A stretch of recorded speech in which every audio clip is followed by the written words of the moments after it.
मुख्तार अंसारी की मौत के बाद उसके भाई और गाजीपुर से सांसद अफजाल अंसारी सरकार के खिलाफ लगातार बयान दे रहे हैं। अफजाल अंसारी मुख्तार की मौत को लेकर सरकार पर हमला बोल रहे हैं। मुख्तार के बड़े भाई और गाजीपुर से सांसद अफजाल अंसारी बार बार यही कह रहे हैं कि मुख्तार को जहर देकर मारा गया है। इसी बीच अफजाल अंसारी ने एक बड़ी बात कह दी है। अफजाल अंसारी ने एक और बड़ा बयान दिया है। अफजाल अंसारी ने कहा है कि सरकार ये ना सोचे कि मुख्तार की मौत से ये एक कहानी खत्म हो गई है, बल्कि अभी तो कहानी शुरू हुई है। अफजाल ने कहा कि हमने उसकी लाश को ऐसे दफनाया है कि 20 साल बाद भी मुख्तार के बाल और नाखूनों की जांच की जा सकेगी और उसकी मौत के असल कारणों का पता लगाया जा सकेगा। अफजाल ने कहा कि अगर सरकार समझ रही है कि हमने इस कहानी का एंड कर दिया है, तो ऐसा नहीं है। ये कहानी तो अब शुरू होगी। मेरे भाई मुख्तार का बिसरा प्रिजर्व किया गया है। उसके शव को कुछ इस तरह से दफनाया गया है कि अगर अगले 20 साल बाद भी अगर जांच करनी हो तो उसके नाखून और बाल सुरक्षित ही रहेंगे। उन्हीं से जांच हो जाएगी कि मुख्तार की मौत के कारणों का पता चल जाएगा। ये कहानी मुख्तार की मौत के बाद खत्म नहीं हुई है, बल्कि शुरू हुई है। सांसद अफजाल अंसारी ने मुख्तार की मौत को लेकर सरकार और प्रशासन पर गंभीर आरोप लगाए हैं। उनका कहना है कि मुख्तार को जेल में दूध में जहर मिलाकर दिया गया, जिसे पीने से मुख्तार की मौत हुई। आम जनता में भारतीय जनता पार्टी की प्रदेश और देश की सरकार के लिए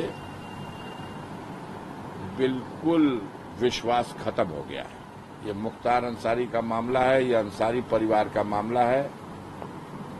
इस परिवार के एक इतिहास है। जो लोग आज सत्ता में हैं, उनके बाप दादा का कोई इतिहास नहीं होगा एक नाखून कटाने का। हमारे पूर्वजों ने देश के लिए गर्दनें कटाई हैं। हमारे इतिहास से नफरत करने वाले, जलने वाले इसलिए जलते हैं कि उनका कोई इतिहास ही नहीं है।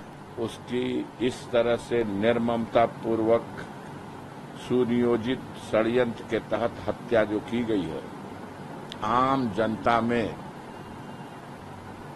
भारतीय जनता पार्टी की प्रदेश और देश की सरकार के लिए बिल्कुल विश्वास खत्म हो गया है और किसी दूसरे चश्मे पर इसको ढाला नहीं जा सकता। ये मुख्तार अंसारी का मामला है, ये अंसारी परिवार का मामला है। इस परिवार के एक इतिहास है। जो लोग आज सत्ता में हैं, उनके बाप दादा का कोई इतिहास नहीं होगा एक नाखून कटाने का। हमारे पूर्वजों ने देश के लिए गर्दनें कटाई हैं। हमारे इतिहास से नफरत करने वाले, जलने वाले इसलिए जलते हैं कि उनका कोई इतिहास ही नहीं है।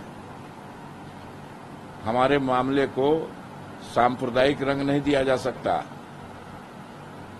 हम लोग सभी धर्मों से और सभी धर्मों के मानने वालों से अपना सामंजस्य रखते हैं। सर्वधर्म समभाव।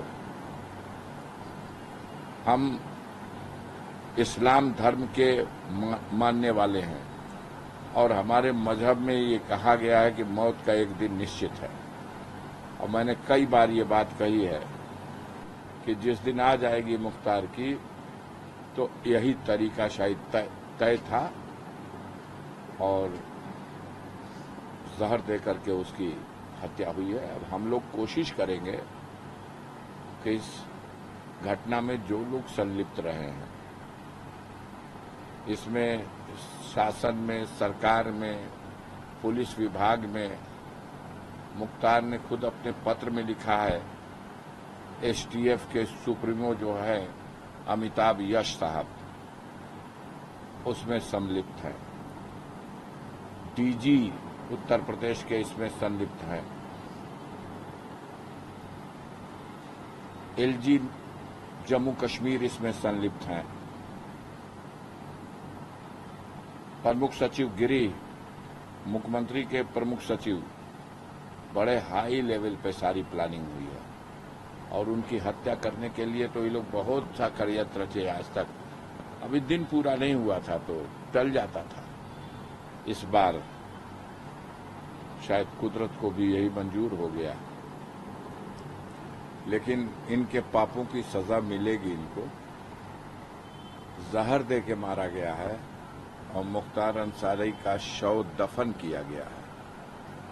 तो जो शव दफन होता है, अगर उसको ठीक ठाक से दफन किया जाए तो 1, 2 साल, 5 साल, 10 साल के 20 साल के बाद भी जब चाहेंगे उसमें से एक बाल और एक नाखून भी सलामत मिल गया तो उससे भी सिद्ध हो जाएगा कि ये आदमी मारा गया था तो जहर से मरा था कि नहीं।